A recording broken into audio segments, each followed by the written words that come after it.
So imagine a big explosion as you climb through 3,000 feet. Imagine a plane full of smoke. Imagine an engine going clack, clack, clack, clack, clack, clack, clack. It sounds scary.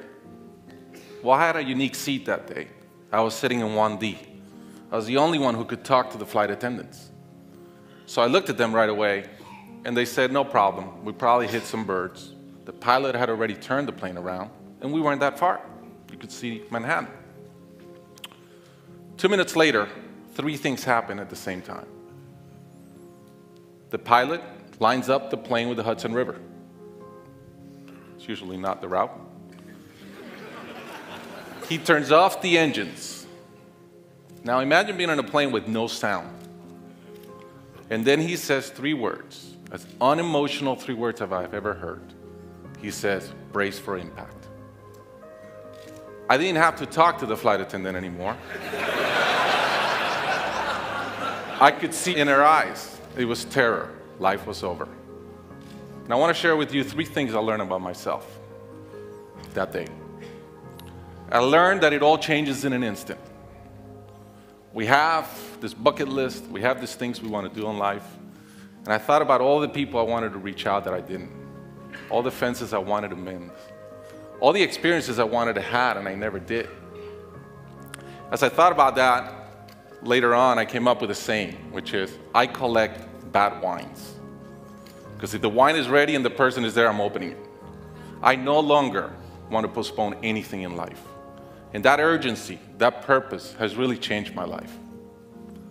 The second thing I learned that day, and this is as we clear the George Washington Bridge, which was by not a lot. I thought about, wow, I really feel one real regret. I've lived a good life.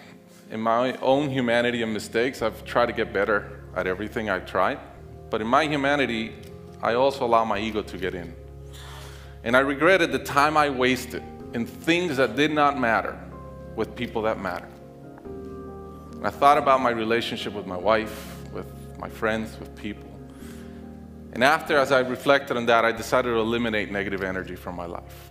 It's not perfect, it's a lot better. I've not had a fight with my wife in 2 years, it feels great. I'm no longer trying to be right, I choose to be happy. The third thing I learned, and this is as your mental clock starts going 15, 14, 13, you can see the water coming, I'm saying, please blow up. Right? I don't want this thing to break in 20 pieces like you've seen in those documentaries. And as we're coming down, I had a sense of, wow, dying is not scary. It's almost like we've been preparing for it our whole lives. But it was very sad. I didn't want to go. I love my life. And that sadness really framed in one thought, which is, I only wish for one thing. I only wish I could see my kids grow up. About a month later, I was in a performance by my daughter, first grader, not much artistic talent, yet. And I'm bawling, I'm crying like a little kid. And it made all the sense in the world to me. I realized at that point, by connecting those 2 dots, that the only thing that matters in my life is being a great dad. Above all, the only goal I have in life is to be a good dad. I was given the gift of a miracle of not dying that day. I was given another gift, which was to be able to see into the future and come back and live differently. I challenge you guys that are flying today. Imagine the same thing happens on your plane, and please don't. But imagine, and how would you change? What would you get done that you're waiting to get done because you think you'll be here forever?